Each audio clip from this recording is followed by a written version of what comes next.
Say her name.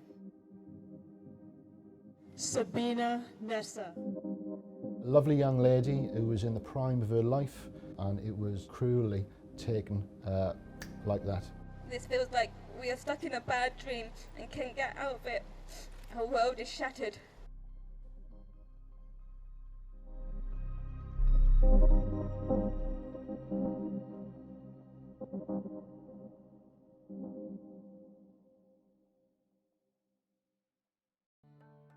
My sister was funny, lovable, caring. She loved animals as well. I remember when we were little, her first pet was budgies. So she brought a couple of budgies, and after the budgies we got tropical fish, and then I think after tropical fish we got cats. She was a shopaholic. So she loved handbags, shoes.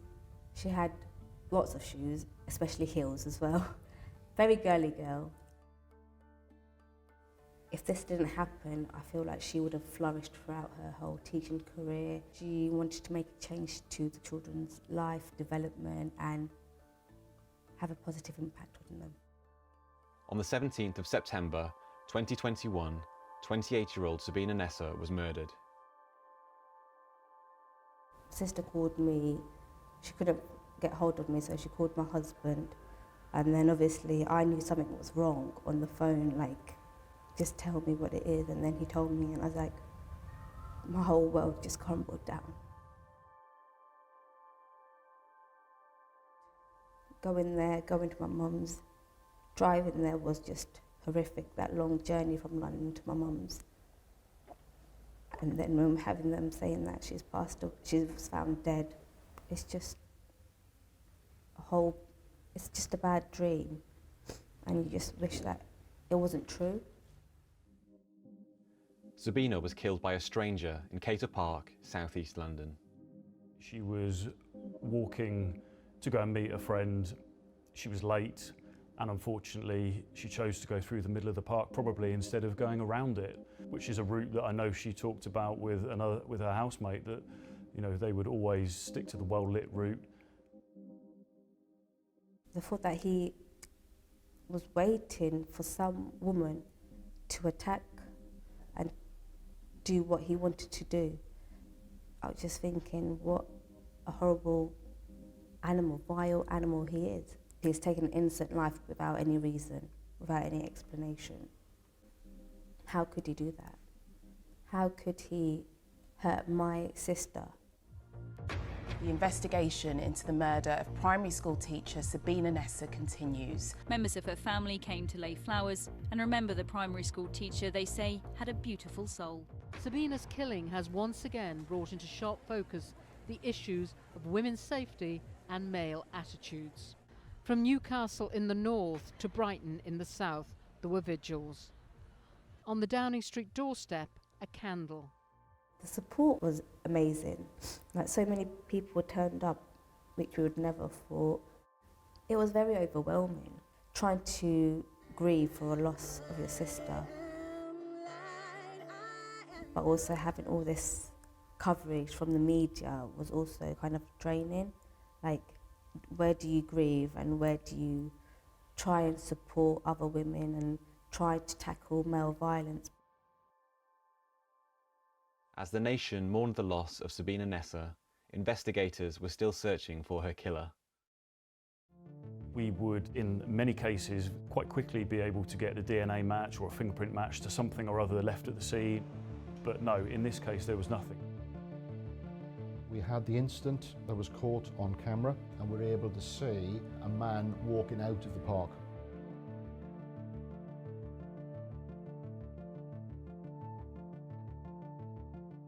The suspect in this matter had come from a nearby street, and from that street we were able to identify he'd come from a motor vehicle, a car.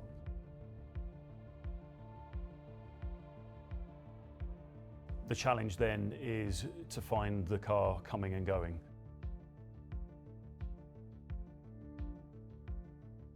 We worked out that he had returned to Eastbourne.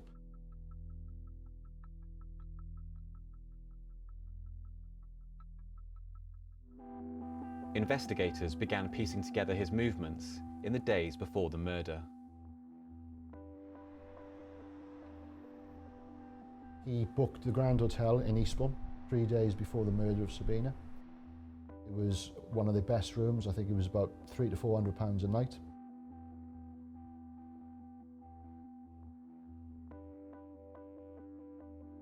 He went there on the 17th, he checked in during late afternoon. And we know that he left Eastbourne area, drove to South East London.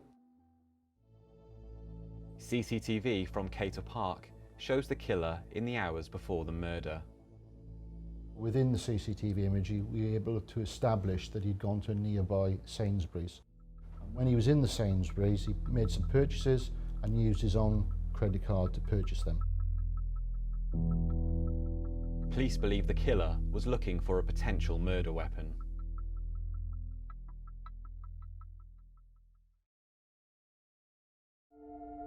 The killer then made his way to Cator Park in Kidbrooke to wait for a victim. He murdered Sabina as she walked through the park. He was in Kidbrooke Park for about 22 minutes and the CCTV that we've got have got him leaving the park at 9:01 p.m. Police were still trying to identify the murder weapon used to assault Sabina. Breakthrough was when we had that fluorescent glint going out of the park in a direction, and then from there it all followed from that. Instead of taking a return route to Eastbourne, where he'd come from, he's deviated and he's gone further east into the Tunbridge Wells area. We were able to show that he'd stopped in a very quiet area. It was a narrow country lane for approximately 20 minutes. There was a stream running halfway along that country lane, and the Kent Police went in with the underwater marine unit. They were able to recover a red warning triangle which had come out of the back of a car. That is the same warning triangle that had been used, unfortunately, to assault Sabina.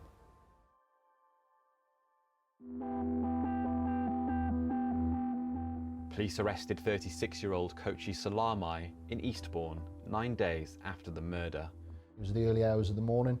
The lights were on and he was lying on the bed, got up, was very compliant, very calm. One significant find was his trainers that were recovered.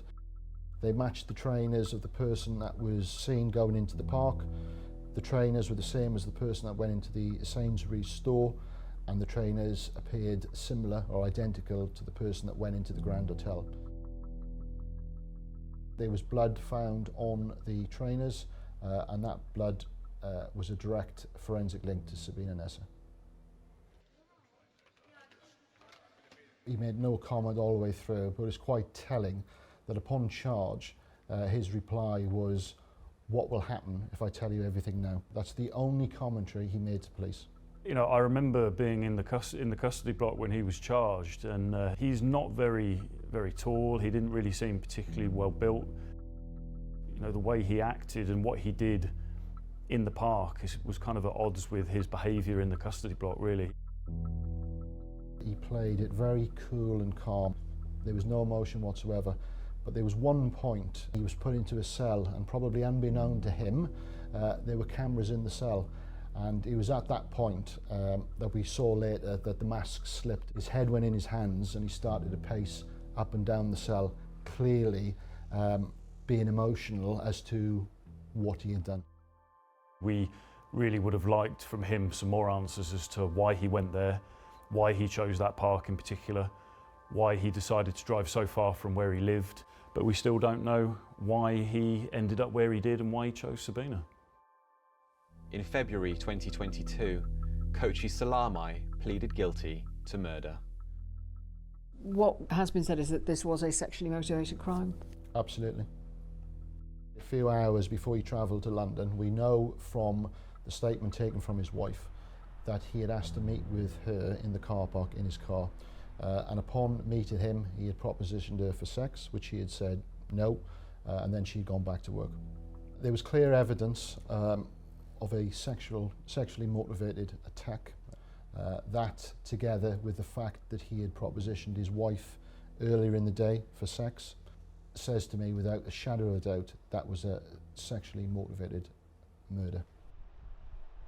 There was evidence of domestic violence between the pair, and probably of significance was allegations that she had been strangled before by him. She had not reported that to the police.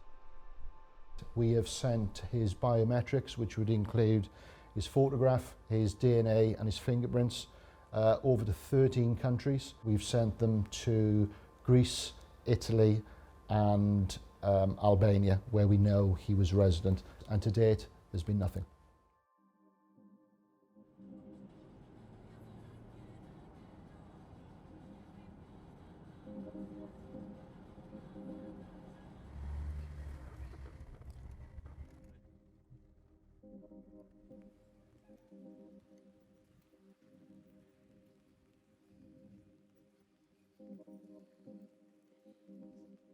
Cicu tani puri kukte. Na Grecia scappat probleme. Și de presma că mi un coach te nevrotos. Jest familia Slama, nu cu drumul neri nafco. I-am siau somir, eu mi po somir. Un nou de chiar, i-am miluna te banal. Mi bileta ta to duke și sprasa ne ce și Bucarain. Na preț na teră nu fel na ban. Na și can homo din chiar zona chat plasa. Ik te have. Bă, prețul iau cu fara.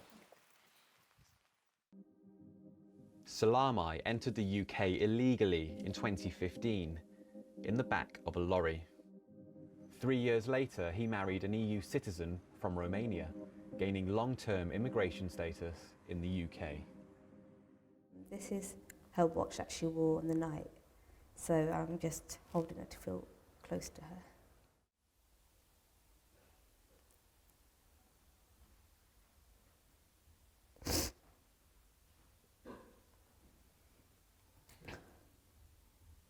It's heartbreaking. I just wish she was here to know how much I loved her.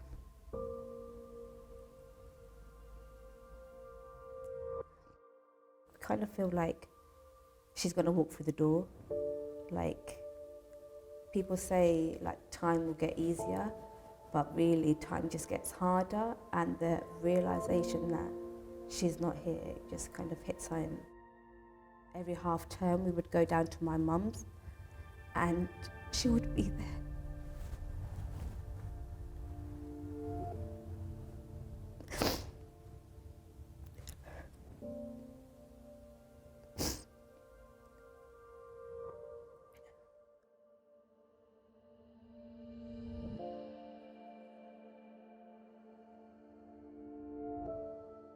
I would describe him as an evil coward. Clearly no length of sentence is going to bring Sabina back, but I am relieved that no other family is going to go through the horror what Sabina's family have gone through. I think the family have demonstrated a huge amount of dignity and courage throughout this, what is clearly an horrendous incident. I feel like the sunflower, because that was her favourite, I feel like that kind of resembles her, because she would stand up tall and give her opinion, and I feel like we should all stand up tall and say enough is enough, let's put an end to male violence.